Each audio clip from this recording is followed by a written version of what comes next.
팀즈에 요 광물의 화학적 성질과 관련된 강의 자료도 탑재했으니까 파일 열어보도록 하고. 네. 지난 시간까지 저기 고체 지구과학실에서 광물의 물리적 성질 배운다고 막 여러 가지 활동을 해봤다, 그치? 네. 막 긁어보고, 막 뜯어보고, 네. 뭐 맛보고 등등. 굉장히 재밌는 시간이었길 바라는 거고. 이번에는 이제 화학적 성질에 대해서 알아보도록 할게요. 교과서는 47페이지 그리고 48페이지 사실 2페이지밖에 없거든. 화학적 성질에 관련된 내용이 책에는 말이야. 심지어 48페이지는 너희가 중학교 때 또는 직업 2에서 배웠던 내용이 들어있어서 엄청 어떻게 보면 내용이 쉬워. 근데 뒤에 배울 그 암석의 분류 또 화성암과 관련된 내용의 이해를 위해서 이제 이러한 광물의 화학 성질을 좀 더 알면 좋겠다 싶은 것들을 선생님이 좀 추가로 강의 자료에 넣어놨으니까 같이 좀 따라와 볼 수 있도록 하자. 자, 먼저 광물의 화학적 성질에 관한 이야기를 할 때 화학 결합에 대해서 얘기를 좀 해보려고 하는데, 광물을 구성하는 원소의 종류나 이들의 화학 결합 양식이 광물의 물리적 성질을 결정하는데 중요한 요소가 되고요. 그래서 광물의 화학적 성질은 광물의 감정에 사용될 뿐만 아니라 광물의 분류 기준이 되지. 너희가 직업 2에서 배웠던 음이온의 종류에 따라 규산형 광물, 또 탄산형 광물, 황화 광물 등등 여러 가지 분류를 할 수 있다라는 것도 배웠을 거고, 또 너희가 통합과학에서 그 화성암의 종류, 즉 뭐 현무암, 안산암, 유문암 또는 반려암, 삼로암, 화강암, 얘네들이 결국 SiO2의 함량비를 이제 기준으로 또 구분하는 거, 그런 것들도 배웠을 거야. 그래서 광물의 화학적 성질이 이렇게 광물 분류의 기준이 된다라는 거 사실 너희들이 이미 알고 있는 부분일 거고, 그리고 광물들은 보통 2가지 이상의 결합 양식을 가지기도 하고 또 1가지 결합 형태만 가지기도 하는데, 이러한 광물의 결합 양식에 따라서 물리적 성질이 달라진다는 거야. 그래서 우리 책에서는 이온 결합, 공유 결합, 반대르 발스프 결합 이렇게 3가지를 소개하고 있고, 1가지 더 이제 금속 결합도 있단 말이야. 그래서 금속 결합이 포함된 건 뒤에 또 강의 자료에 수록해놨으니 같이 한번 보도록 하자. 자, 먼저 이온 결합은 이제 옥텟 규칙의 성립을 위해서 이제 양이온과 음이온 얘네들이 이제 발생할 때 어떤 전자의 이동이 있고 또 양이온, 음이온 생기고 이렇게 되는데, 그때 어떤 양이온, 음이온 사이에 정전기적 인력이 커져서 안정한 거리에서 결합이 형성되는 그런 것을 우리는 이온 결합이라고 얘기를 해. 이 내용은 너희가 이미 다 알고 있을 것 같은데 맞나? 네. 기본적으로 이해하고 있을 부분이라 생각해. 그러면 물어보자. 이온 결합의 강도는, 결합력은 좀 어떻게 알고 있어? 다른 결합과 비교했을 때. 강력하다요. 이제 꽤 강한 그런 강한 결합이라고 알고 있을 거야. 그래서 이온 결합을 한 광물들은 강한 결합력으로 높은 경도와 두께를 가져. 그리고 쪼개짐은 그 원자 간의 거리와 결합력의 차이에 따라서 잘 쪼개지거나 잘 쪼개지지 않는 그런 이제 푸어한 쪼개짐 이런 것들도 나타난다라고 얘기를 해. 용융점도 그래서 결합이 강할수록 용융점이 높겠지. 그래서 중간에서 높은 용융점을 보인다라고 얘기를 해. 이온 결합을 한 광물들이라면. 그리고 두 번째는 공유 결합인데, 공유 결합과 이온 결합의 그 결합력을 비교하면 누가 더 강하다? 공유 결합이 이온 결합보다 강하대. 그리고 공유 결합을 한 광물들, 공유 결합만 한다면 이제 깨짐을 보이게 되고, 공유 결합만 한다면 높은 용융점을 이제 보인다. 뭐 이런 것들도 있네. 자, 그래서 공유 결합 한번 보면 비금속 원자가 서로 전자를 내어 전자쌍을 만들고, 이 전자쌍을 두 원자가 공유함으로써 형성되는 결합. 이렇게 너희가 알고 있는 배경 지식대로 이렇게 이해해주면 되겠어. 이러한 공유 결합을 수소 분자에 적용해 보면 이제 수소 원자 사이의 에너지 관계를 생각해 보자. 한쪽 수소 원자에 원자 핵 플러스가 있고 다른 한쪽 수소에 전자가 있을 거야. 얘네들 플러스 마이너스 서로 인력이 작용할 거고. 하지만 수소 원자에 그 원자 핵과 원자 핵 사이에 반발력, 그다음에 전자와 전자 사이에도 반발력이 있을 거란 말이지. 이때 그 인력과 반발력 비교했을 때 인력이 더 크면 두 수소 원자는 이렇게 전자를 공유하면서 결합이 이루어진다.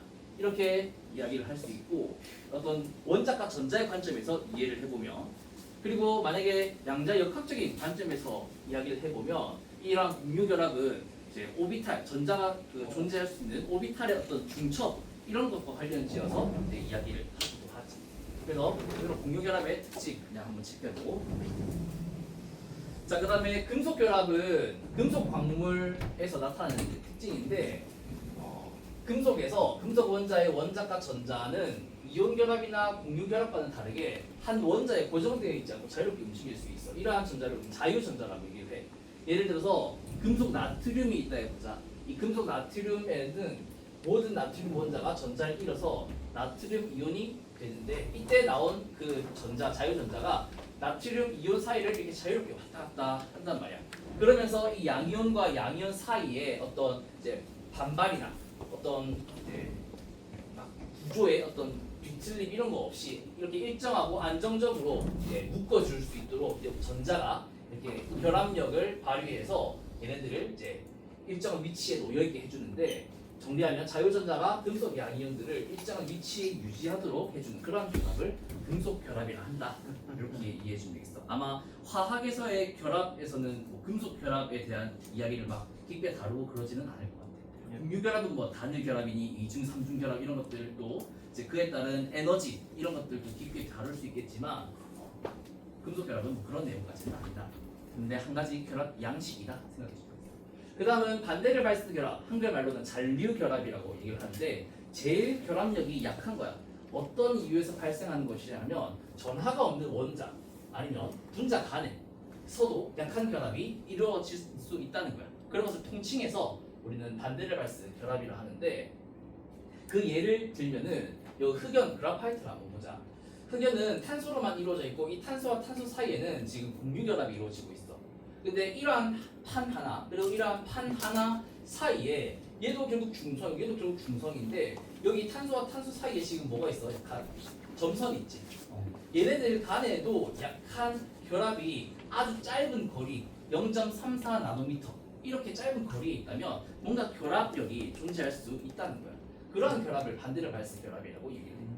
또는 여기 왼쪽에 이제 플러스 마이너스 이렇게 있을 때 얘도 결국 어떻게 보면 얘도 결국 중성인데 이 중성과 중성 사이에 아주 가까운 거리에서 플러스와 마이너스 사이에 어떤 찌직하는 이제 뭔가 결합이 있을 수 있다는 거야. 이러한 결합을 반대를 발스 결합이라 생각해 주면 되겠어. 그리고 또 이러한 판상을 생각해 볼 때 우리가 또 대표적으로 떠올리는 지난번에 또 막 뜯어봤던 것들이 바로 이제 운모가 될 텐데, 활석이나 운모의 내부 구조를 이렇게 한번 살펴보면 얘네들 사이에서도 어떤 공유 결합, 이온 결합뿐만 아니라 그 반대를 발스 결합이 함께 나타나는 것을 알 수 있을 거야. 자, 여기 화면 확대되는데 한번 보자. 여기 초록색으로 되어 있는 것의 어떤 층을 테트라헤드론 레이어라고 얘기를 해. 이거 이제 사면체 층이라고 생각해 주면 되겠고, 가운데 있는 팔면체 두 개가 놓이는 것은 옥타헤드럴 사이트라고 얘기를 해. 팔면체 두 개가 놓이는 그 지점을 의미하지. 그걸 O층이라고 하고, 그 다음에 그 아래에 위에 있는 T와 이제 위상이 반대인 이제 방식으로 배열되어서 또 결합을 하는, 공유 결합을 하는 그러한 층 또 테트라헤드론 레이어라고 해요. 그래서 이렇게 TOT 요 하나의 세트의 결합을 우리는 TOT 복합체 결합이라고 이렇게 돼. 근데 얘와 얘 사이에 뭐가 있을 수 있다?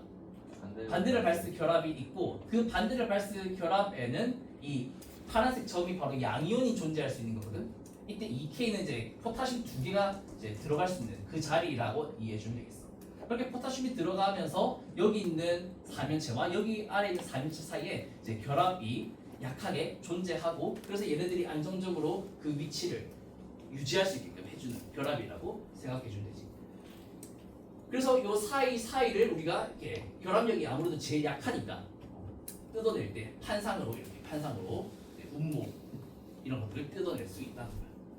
그리고 여기서 하나 좀 너희가 알고 있는 배경 지식과 관련해서 좀 얘기를 해주면, 그 판 구조론에서 섭입형 경계에서 부분에서 너희가 마그마가 생기는 과정에 대해서 배운 것 중에 이게 있을 거야. 해양판의 섭입 이후에 해양판의 함수 광물이 그래서 물이 빠져나온다. 그 물이 멘틀의 용융점을 내려가지고 현무암질 마그마가 생성된다. 이런 거 배운 적 있지? 네. 그때 말하는 함수 광물은 어떻게 함수, 펑션이 아니라 이제 물을 포함한다는 의미야.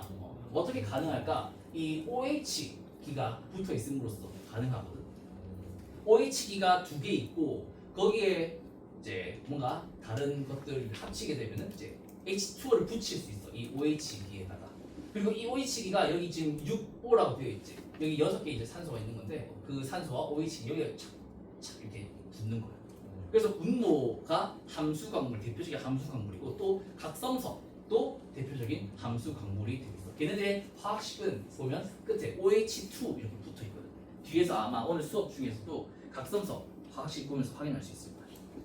어쨌든 그런 내용도 그냥 저 자료가 있길래 보여주고 싶었어.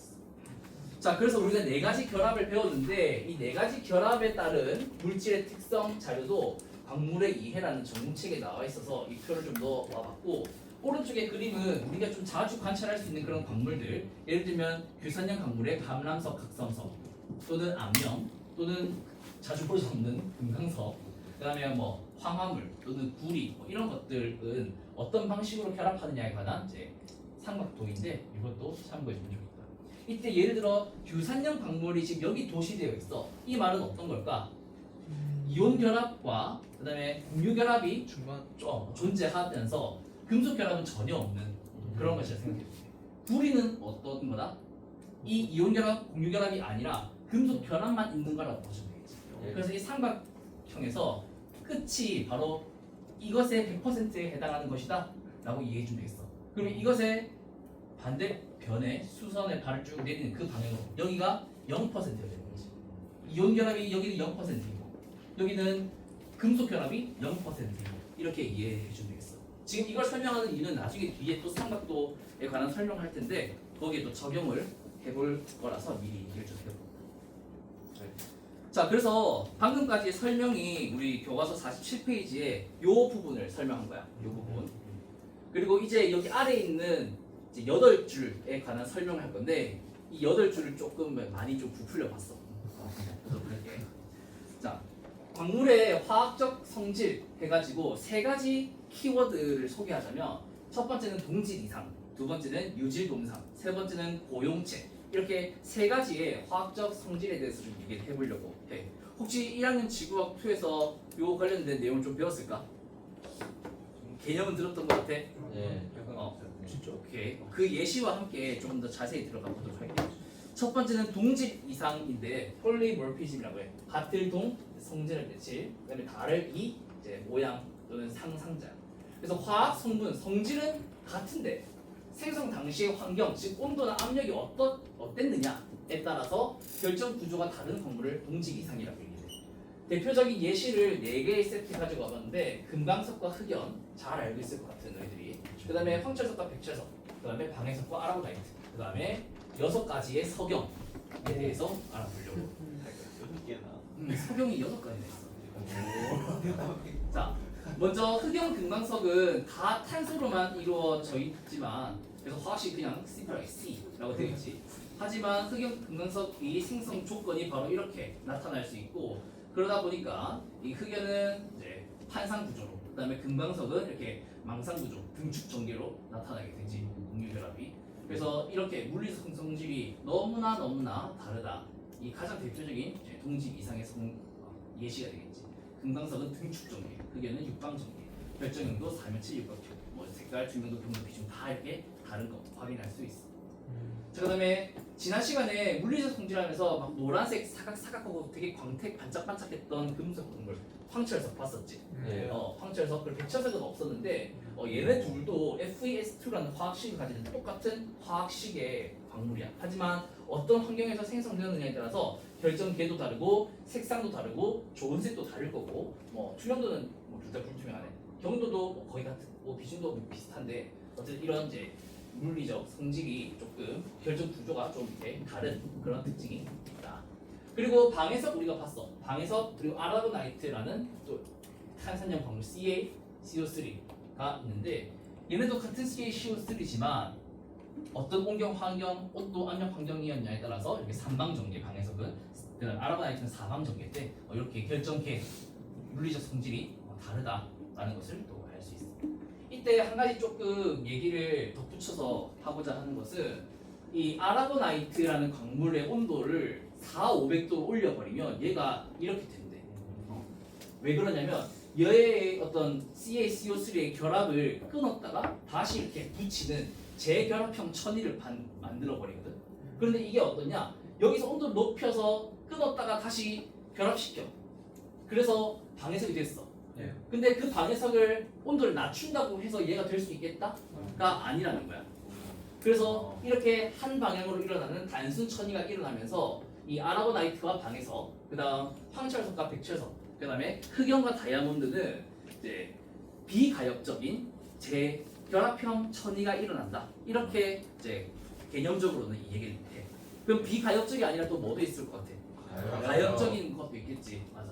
저기 석영, 아까 6가지 석영이 있다고 했는데 대표적인 것이 바로 저온 알파 석영, 고온 베타 석영이 있어. 이 두 개의 자료가 있어서 한번 가지고 와봤는데 보자. 얘네들의 그 결정 구조는 구조라든가 뭔가 생긴 모양은 어때? 결합의 어떤 방식이나 이런 것들은 생긴 게 되게 비슷하지. 근데 뭐가 좀 다른 것 같아 약간? 저온이 좀 약간 어지럽게. 아 저온이 그리고 얘는 뭔가 조금 규칙적인데 이렇게 반반 되는데 얘는 좀 약간 이렇게 돌아가 있는 느낌이다, 그렇지? 맞아, 잘 봤어. 그래서 저온 알파 석영과 고온의 베타 석영은 결국에는 저온 저압이냐 아니면 고온 저압 환경에서 생성되느냐에 따라서 이렇게 달라지는 것인데 얘네들은 아까 전 재결합형 천이처럼 열을 받았다고 해서 막 끊어가지고 다시 재결합하는 그런 방식이 아니라 열 받으면 그냥 돌아버리는 거야.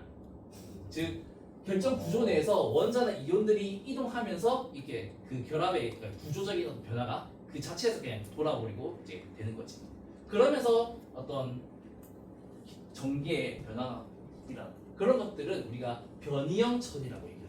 그리고 얘네들은 실제로 온도를 높이거나 낮추는 그런 과정에서 가역적으로 바뀌거든. 즉 저온 석영의 온도를 높이면 고온 석영이 될 수 있고 고온 석영의 온도를 낮추면 저온 석영이 될 수가 있어. 그래서 그런 것들은 가역천이라고 이야기를 해요. 그러면 우리가 주로 보는 그 석영은 이 저온형 알파 석영이겠지. 지금 저온이 있으니까.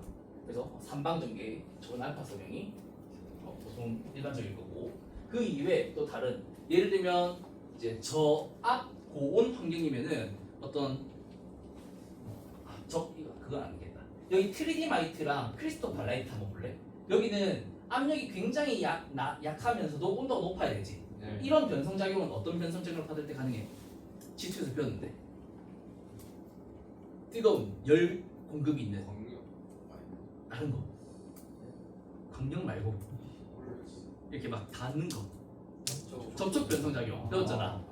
네. 마그마가 직접 유입되었을 때 뜨거운 게 닿아가지고 접촉 변성작용 같은 것이 있을 때 이런 트리디마이트나 크리스토발라이트가 만들어져. 그리고 광역 변성 작용을 받는 삽입형 경계 부분, 즉 고온 고압 환경에서 석영이 형성되면 어떤 것들이 생길까? 이런 코에사이트, 즉 납작한 육각형의 결정형, 이런 석영이 생긴다는 거야. 그리고 스티쇼바이트, 이런 초고압 환경에서 형성되는 석유는 어떠냐? 운석이 충돌할 때 그런 운석구 주위에서는 이런 정방전개의 스티쇼바이트가 산출이 된다고 해요. 그래서 이렇게 다양한 석영이 있구나 라고 이해를 해주면 되겠어. 우리 학교에도 여러 석영이가 있나? 엄청 좋아하네. 엄청 좋아하네. 그래. 코가 빨간 사람이. 자, 그리고 두 번째는 이제 유질 동상이야. 유질 동상. 결정 구조가 같으나 유사한 화학 성분을 가지는 관계. 결정 구조가 같은데 유사한 화학 성분을 가지는. 얘네들의 물리적 성질이 유사하지만 완전 똑같지는 않고 당연히 좀 유사한 그런 특징이 있어. 그래서 보면 얘네 셋 다 탄산형 광물인데 양이온으로 칼슘이 붙었는지 망가니즘이 붙었는지 철이 붙었는지에 따라서 이렇게 물리적으로 색은 좀 많이 다르다, 그렇지? 네. 근데 결정계는 어때? 셋 다 삼방전개인 거야. 결정 구조가 같아서 얘네들 같고, 하지만 경도와 비중은 조금 이게 차이가 있고 색도 조금 차이가 있네. 그래서 이러한 관계, 화학식이 이제 비슷하고 결정기가 이렇게 동일하고 그런 것들을 유질동상이라고 얘기해요. 유질동상의 예시 우리 책에 딱 나와 있는 거 그냥 이미지 찾아가지고 좀 가지고 왔어요. 자, 그다음에 마지막 고용체야. 아까 전에 봤던 이제 석영도 그렇고 화학 조성이 일정한 것들이 있지만 또 한편으로는 화학 조성이 어떤 범위 내에서 변하는 것들도 꽤 있어. 우리 책에서 소개하는 것이 바로 감람석, 사장석, 뿐만 아니라 다른 것들도 이제 화학 조성이 어떤 범위 내에서 변하면서도 일정한 결정 구조를 유지하는 그러한 것을 우리는 고용체라고 얘기를 해.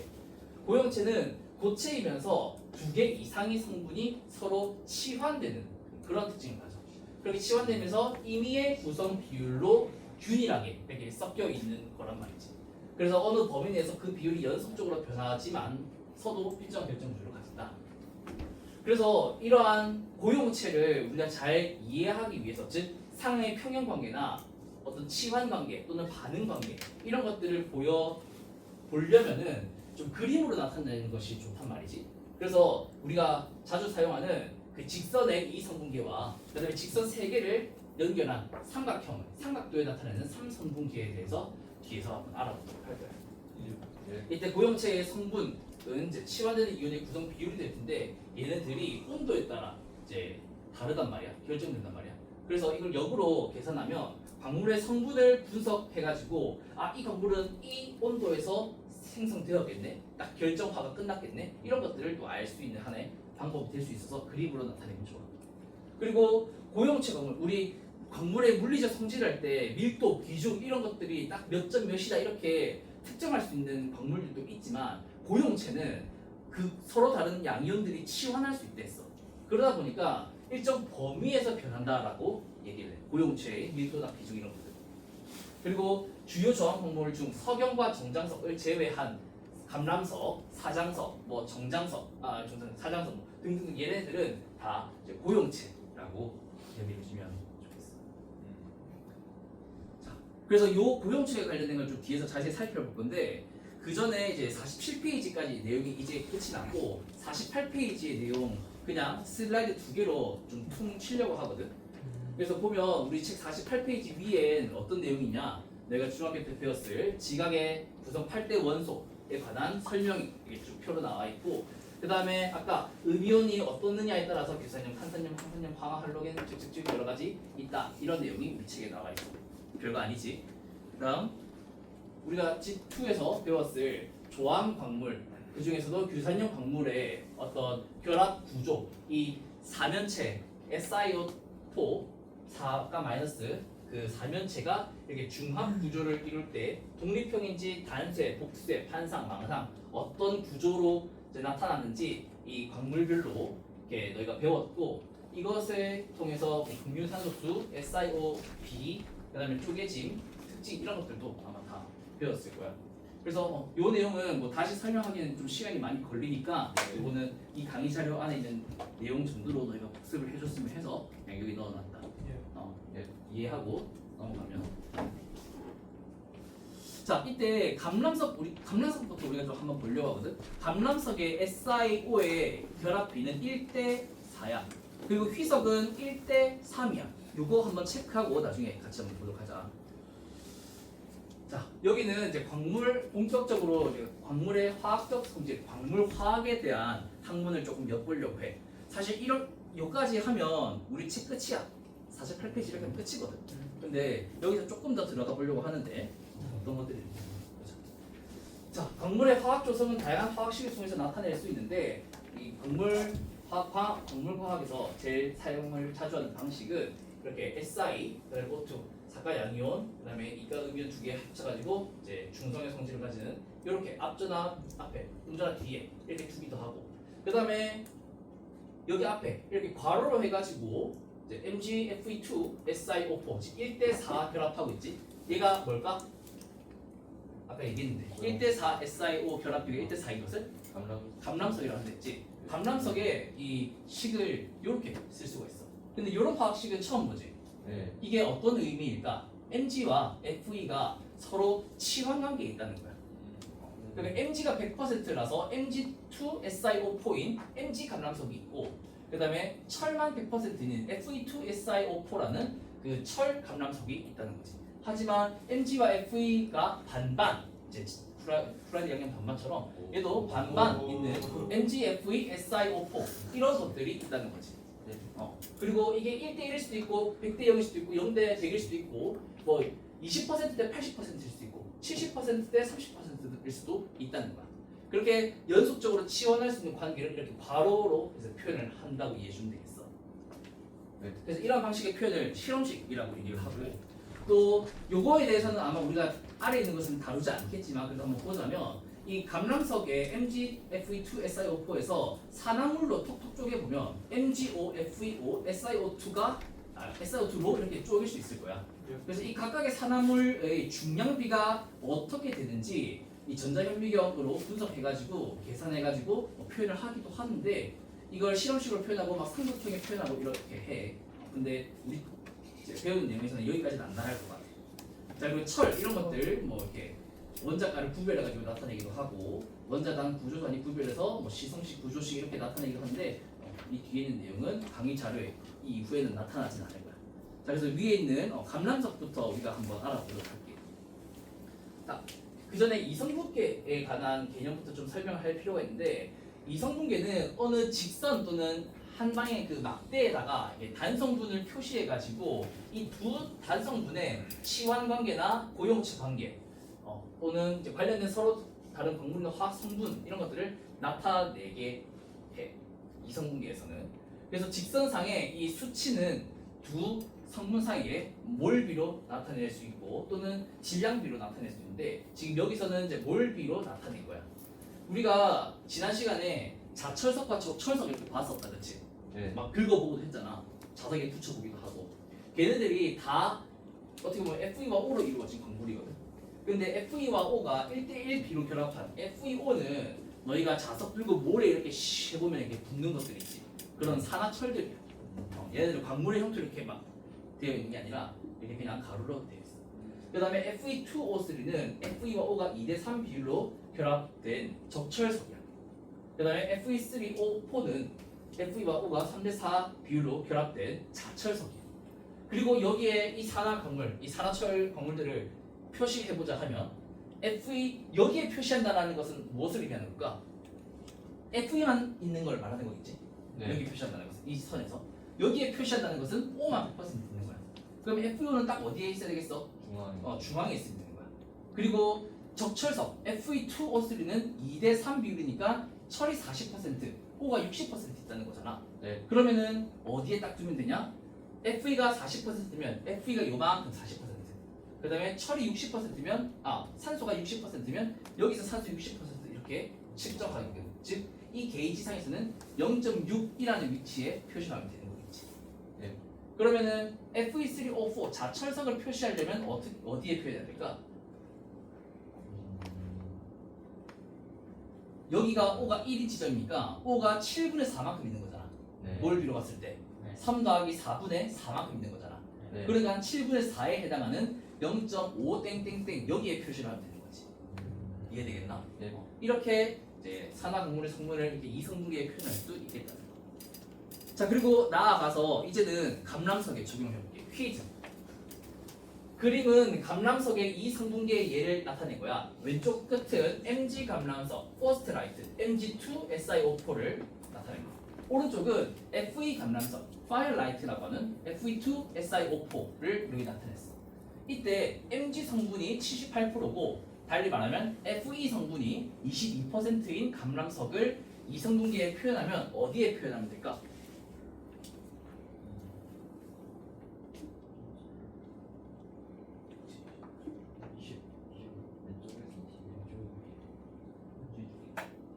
어디에 나타내면 될까? 왼쪽에서 22%. 여기 좀 티가 나. 좀 자세히 보면 티가 나.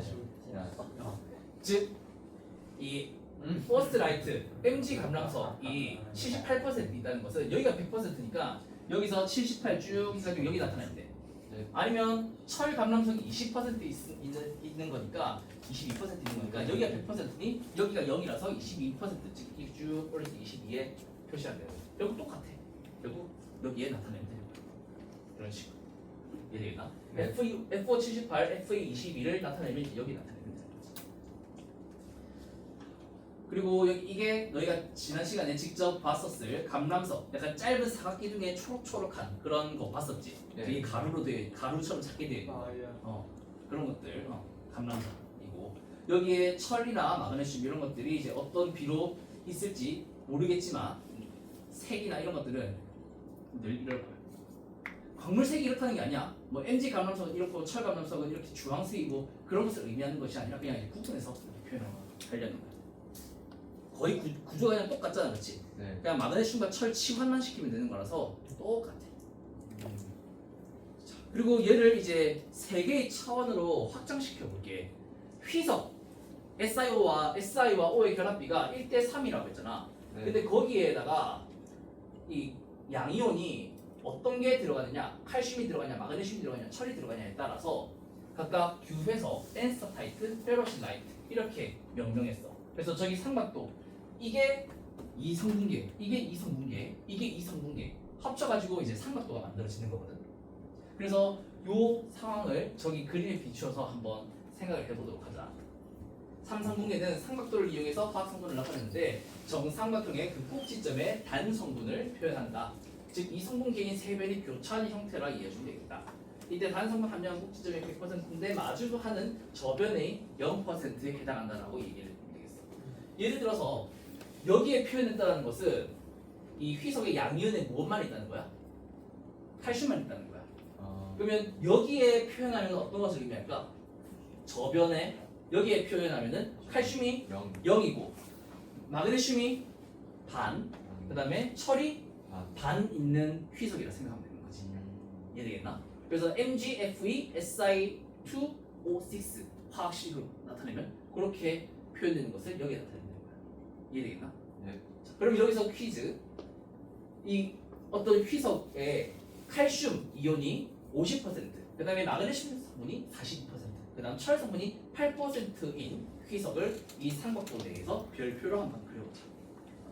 어디에 그리면 될까?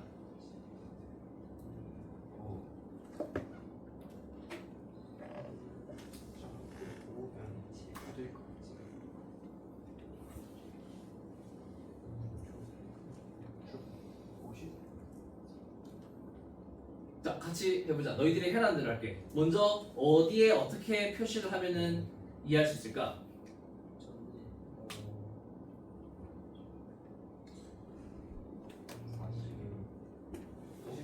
어디에 어떻게 표현할까?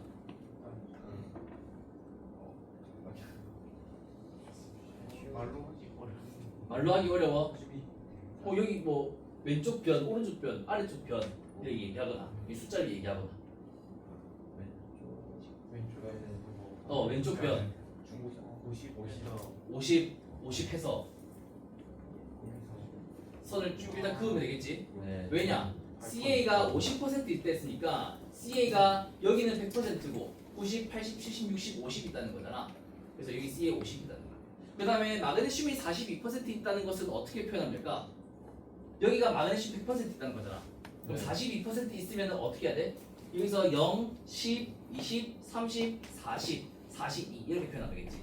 요 선이 마그네슘이 42%가 있는 그 광물을 표시한 선이라고 보면 되겠지. 네. 그 다음에 자연스럽게 철은 8% 있는 것인데 철이 8% 있으면 저변 마주변은 이 선 변에서 8만 올리면 되겠지. 즉 0에서 8만큼만 올려서 여기 선 쭉 연결해. 그러면 당연히 이 세 개 합이 100%니까 반드시 한 점에서 교차를 하게 된단 말이야.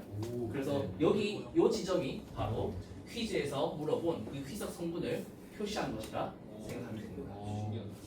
어렵진 않지. 이런만 하지. 한번 해보면 쉬워. 그래서 이 슬라이드 보면은 자 여기 한번 봐봐. 하나 둘 셋. 짜잔.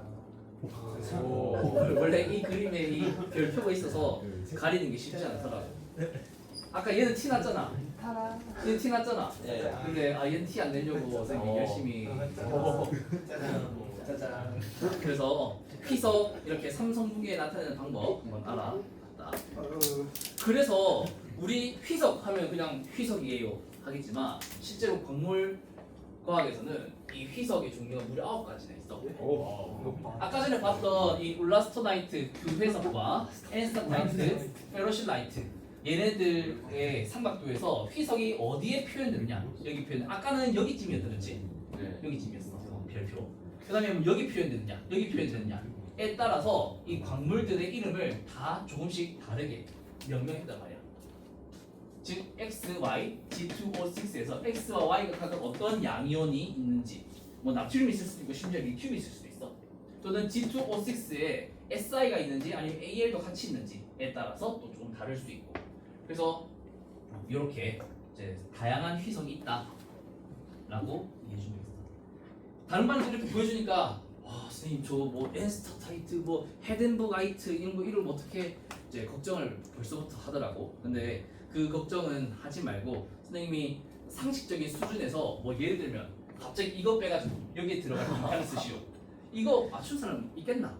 없지. 그거 하면 진짜 리스펙 하는데 그거는 너무나 단순한 암기 그거니까 그렇게 내지는 않을 거니 너무 걱정 말고. 하지만 기말고사 선생님이 난이도를 중간고사보다는 쉽게 낸다고 했잖아. 상황이 상황인지라. 근데 지금 4단원부터 5단원, 6단원 이 뒤에 있는 기말고사 범위의 내용이 다 암기의 영역에 가까워. 광물의 명칭과 특징, 그 다음에 한국의 지질의 어떤 특성, 역사 이런 것들을 배우게 될 내용이니까 좀 암기가 많을 거야. 막 응용 적용보다는 그런 부분들은 좀 미리 참고해주면 좋겠네. 자, 그래서 휘석 이렇게 다양한 것들이 있다라는 거 분류 살펴봤고, 자 그다음에 장석 한번 보자. 장석 이거 엄청 알록달록 화려하지. 장석에 대한 이해를 돕기 위해서 선생님이 색을 좀 이렇게 입혀봤는데 이게 광물의 색을 의미하는 것은 아니고 광물의 어떤 포함 관계, 어떤 집합의 관계에 대해서 좀 이야기를 하려다가 이런 벤 다이어그램이 생각이 나서 색의 혼합과 관련해서 좀 설명을 해보려고 해. 자, 한번 들어보자. 너희가 장석 알고 있는 거 뭐가 있어? 사장석, 정장석 맞아. 근데 장석도 이렇게 8가지 있어. 8가지가 있는데 대표적으로 장석을 통칭하는 말은 영어로 펠드스파라고 해. 그냥 장석. 근데 이 장석을 크게 2가지로 분류하면 너희가 얘기해준 사장석과 그 다음에 알칼리 장석류가 있어. 사장석, 알칼리 장석은 또 각각 구분할 수 있는데 알칼리 장석을 선생님이 일부러 빨간색으로 표현했어. 이 빨간색은 무슨 색과 무슨 색의 합이래? 마젠타와 노란색의 합을 빨간색이라고 하거든. 그래서 이 알칼리 장석은 마젠타색으로 표현한 정장석과 그 다음에 조장석, 노란색으로 표현한 이 조장석의 합을 우리가 알칼리 장석이라고 한다. 이렇게 색을 이해해주면 되겠다. 이해되겠나? 네. 그리고 너희가 얘기했던 사장석을 초록색으로 표현해봤어. 이 사장석은 그 나트륨 장석과 그 다음에 칼슘 장석, 즉 조장석과 회장석을 아울러서 우리가 사장석이라고 하거든. 그리고 이 초록색은 색의 혼합에서 노란색과 시안색을 섞으면 초록색이 된단 말이야. 파란색 아니야. 파란색은 마젠타와 시안색을 섞어야 블루 파란색이 돼. 시안색이라고 한다, 알았지? 시안, 그 다음에 노란색 합치면 초록색이 되는데 그래서 이 포함 관계를 이렇게 설명을 한 거야. 저 세 개의 의미 이해되겠지 이러면? 수업 안 들으면 왜 이렇게 이 슬라이드만 알록달록해? 하고 그냥 넘어갈 수 있는데 이런 의미로 적어봤다. 자 그리고 이 정장석과 그 다음에 조장석 얘네 둘이 이제 알칼리 장석이 이렇게 나트륨과 포타슘이 이제 몇 대 몇으로 있느냐에 따라서 이렇게 다르게 나타날 수 있고 그 다음에 조장석과 회장석 얘네가 그거거든 고용체 관계거든. 그래서 나트륨과 칼슘이 몇 대 몇 비율로 있느냐에 따라서 이렇게 나트륨이 아니지 이 칼슘이 0에서 10% 있으면 알바이트 10에서 30% 있으면 올리고클레이스 뭐 쭉쭉쭉 이렇게 여러 가지 명칭이 붙어 있다. 이렇게 이해해주면 되겠어. 네. 아 그리고 요거는 광물의 이름이 아니라 여기는 그 광물의 형성이 불가능한 영역을 의미하는 거야.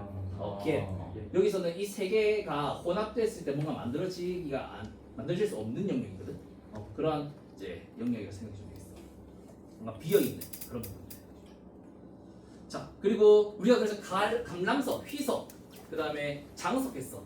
그리고 각성석 한번 볼게. 각성석 어때? 대빵 많지. AB2, C5, TA, O 22. 그 다음에 아까 전에 얘기했던 OH2 이게 바로 함수 광물을 나타낸다는 의미고요. 각성석도 함수 광물이거든. 그래서 이렇게 어떤 양이온이 이제 저 결합되어 있느냐에 따라 O와 결합되어 있느냐에 따라서 이렇게 수많은 각성석이 있어. 이 각성석을 구분하는 것은 결국에 어떤 양이온이 있느냐고 이 양이온의 그 양과 또 그거에 따라서 이렇게 사방전개, 단사전개 이렇게 또 달라질 수 있다. 그리고 선생님 여기 각성석은 왜 삼각형이 아니라 사다리꼴이에요? 이거 왜 그러냐면 여기 휘석도 보면 이만큼은 지금 다 단사 휘석으로 똑같잖아. 그러니까 얘를 그냥 툭 쳐낸 거야. 여기 툭 쳐내서 이만큼만 표현. 실제로 여기 위에 다 칼슘 각성석을 말하는 거거든. 근데 이 위에 어차피 다 똑같기 때문에 그냥 툭 짜는 거라 생각해주면 되겠어. 그래서 이렇게 각성석도 다양하다. 이것도 마찬가지로 얘들아. 선생님이 이거 비워두고 이 광물의 이름을 쓰죠. 말이 안 되겠지? 그러니까 이걸 막 달달달달 외워야 한다는 거 그런 방식으로 이해하지 않도록 해. 자, 그래서 이렇게 우리가 알고 있는 주요 유산염 광물들의 종류가 이렇게 다양하구나. 이 광물을 연구하는 학자들의 그 위대함을 좀 느끼는 계기가 되었으면 했고, 그 다음에 뒤에 있는 내용은 그 광물이 정출될 때 뜨거운 마그마였잖아. 근데 걔네들이 식으면서 광물이 정출되는 거지. 이때 뭐부터 정출된다고 혹시 배웠어? 마그마가 식을 때 일반적으로 순서가 있는데 불연속적으로 보웬의 반응 계열에서 감희각흑 이렇게 배우지 않았어? 감람석, 희석, 각성석, 흑무술 쭉쭉 나온다.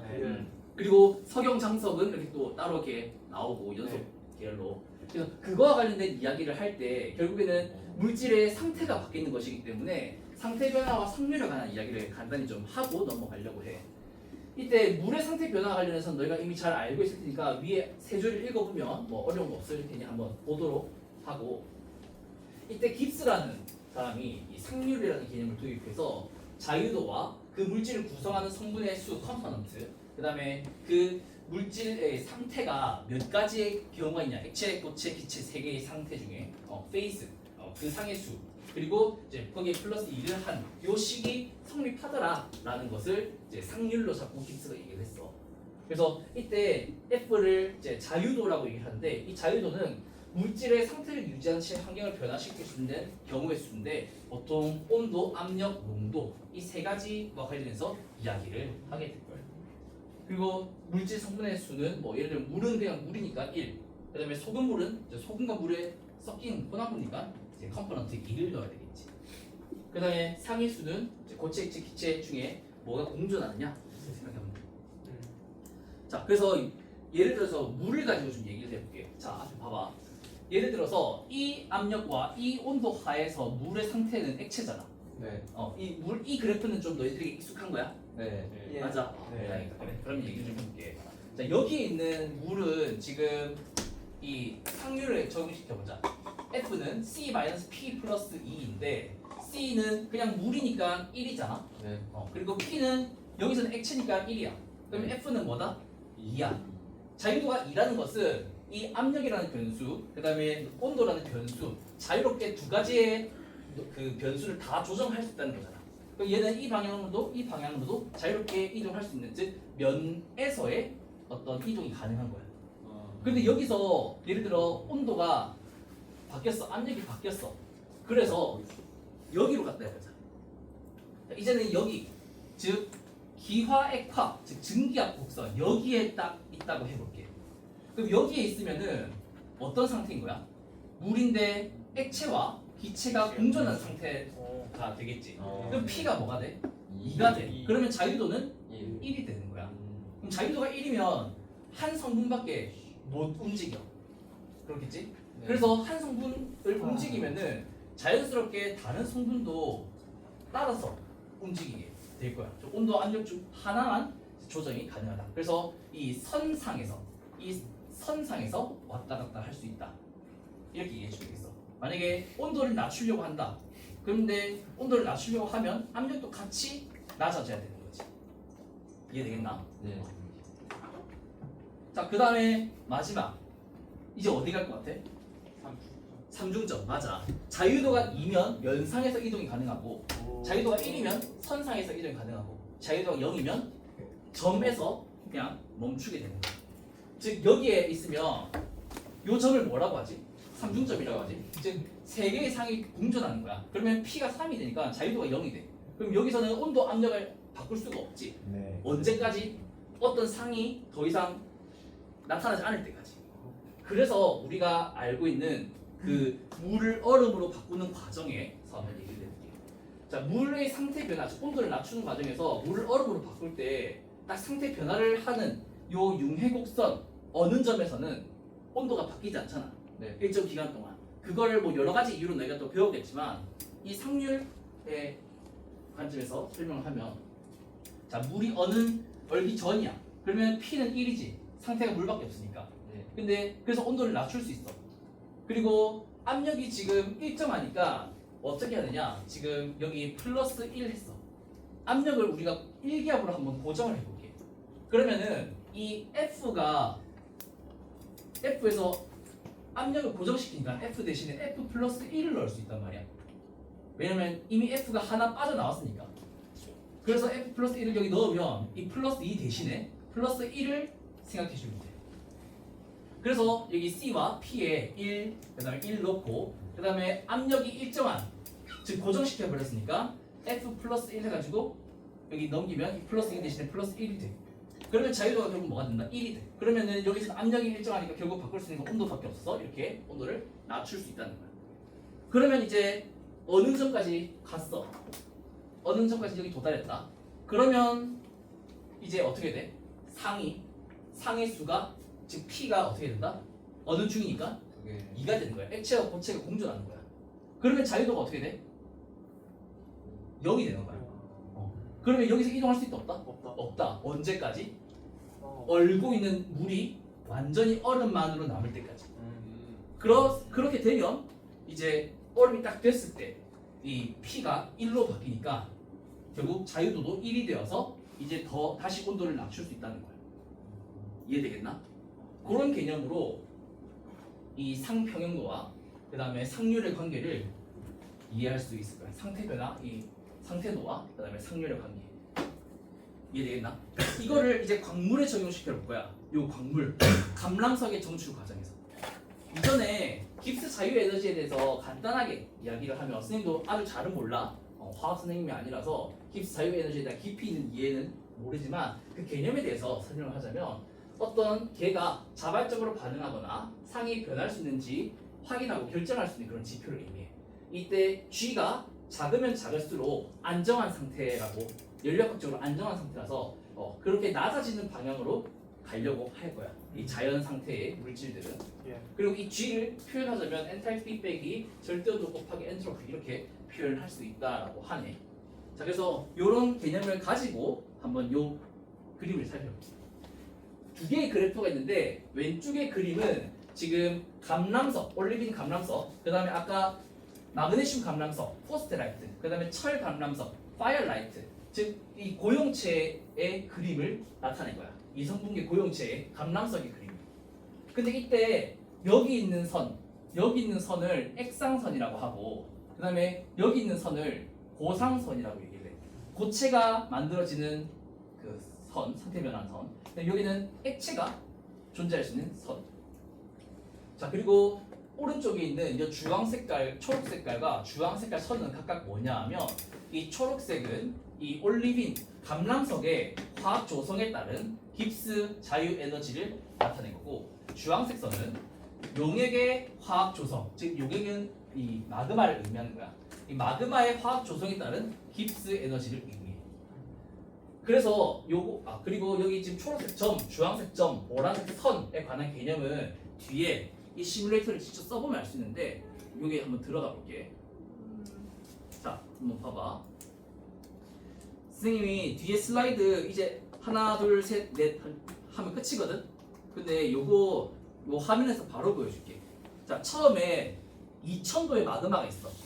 2000도씨의 마그마가 있어서 있고 화학 조성은 포스테라이트 40%, 그다음에 파이어라이트 60%, 즉 마그네슘 40, 철 60이 있는 마그마인 거야. 이해되겠나? 예. 이 마그마의 온도를 쭉 낮춰. 근데 지금 이 상태에서는 깁스 자유 에너지가 초록색, 주황색 중에 누가 더 낮아? 주황색이 낮지. 네. 주황색이 리퀴드 마그마의 깁스 자유 에너지랬잖아. 네. 근데 낮은 상태인 이 마그마가 지금 안정적이어서 마그마가 있는 거야. 근데 온도를 낮춰. 자, 봐봐. 쭉쭉쭉쭉쭉 낮춘다. 낮추면 이제 점이 액상선에서 하나, 고상선에서 하나가 있다, 그렇지? 네. 이때 액상선은 마그마의 화학 조성의 변화를 나타내는 거고, 초록색은 그 정출되려는 감람석의 화학 조성을 나타내는 거야. 그래서 여기 지금 감람석의 화학 조성. 여기 보면 어때? 지금 포스트라이트가 이만큼 22% 예를 들어. 그다음에 파일라이트가 78%인 광물이 만들어질 거라는 거지. 이 온도에서는. 근데 아직 액상선에 도달을 안 했기 때문에 감람석이 만들어지지 않아. 언제부터 만들어질까? 이 선이 그래 여기 딱 도달했을 때. 지금 여기까지는 오른쪽 한번 볼래? 계속 리퀴드만 100% 있잖아. 근데 더 낮추면 이제 감람석이 이때부터 즉 액상선에 도달했을 때부터 짜잔 이제 만들어져. 그리고 쭉쭉쭉쭉 내려가는데 이때 이 과정을 보면 지금 여기 있는 영역과 여기 있는 영역의 길이가 달라질 거야. 여기는 점점 온도를 낮추면 점점 늘어날 거고 여긴 점점 줄어들겠지. 네. 그게 어떤 것을 의미하냐? 마그마가 점점 줄어들어서 감람석을 만드는 거고 여기서는 점점 감람석이 양이 많아지는 거지. 광물이 생성되는 네. 양을 말하는 거지. 그래서 이 지점에서 마그마의 양과 감람석의 양을 비교하라 하면 이만큼이 마그마의 양, 이만큼이 감람석에 정출된 양 이렇게 비교하면 되는 거야. 근데 여기서 쭉쭉쭉쭉 온도를 낮추니까 감람석의 화학 조성이 어떻게 돼? 이렇게 되고 마그마의 화학 조성도 어떻게 돼? 점점 이렇게 바뀌는 거야. 서로 다른 위치에서 깁스 자유 에너지가 여기서는 초록색이 낮고 여기서는 주황색이 낮잖아. 네. 그렇지. 그러니까 여기서는 광물이 이 상태를 가지고 여기서는 마그마가 이 상태를 가지는 거야. 그리고 쭉쭉쭉쭉 내려오면 어디까지? 이 마그마의 온도가 고상선에 딱 다다를 때까지. 자 그럼 이때 도달하면 어떻게 돼? 지금 오른쪽 볼래? 이제는 광물만 있고 마그마 있어 없어? 없지. 그래서 여기서부터 이제 감람석이 싹 다 만들어진 거야. 이때 감람석의 화학 조성은 처음 마그마의 화학 조성과 똑같이 마그네슘 40%, 철 60%가 있는 그런 감람석이 뿅 하고 만들어진 거였죠. 그리고 쭉쭉쭉 내려가면 이제 그냥 마그마만 쭉 있는 거지. 자, 그래서 이렇게 되는 과정을 선생님이 혹시 이런 설명으로 좀 이해하는데 충분히 되지 않을 수도 있겠다 싶어서 하나하나 자유도와 관련해서 설명해놨거든. 그래서 이거 한번 보도록 하고 이와 똑같은 원리로 사장석 아까 전에 알바이트와 그다음 아놀사이트 이 사장석의 고용체 사장석도 고용체라고 했잖아. 이 고용체도 똑같이 마그마가 식으면 여기서부터 광물 사장석이 만들어지고 마그마가 식음에 따라서 마그마는 성질이 이렇게 바뀌고 광물은 이렇게 성질이 바뀌면서 어디까지? 여기까지. 그래서 여기에 마그마가 다 광물이 되면 광물은 이 화학 조성을 그대로 그냥 식어버리는 그러한 정출 과정을 이제 그래프로 또 뒤에 소개해놨으니까 이것도 참고해 보도록 하자. 자, 그럼 오늘 수업은 이렇게 마무리하도록 할게. 수고했다. 감사합니다.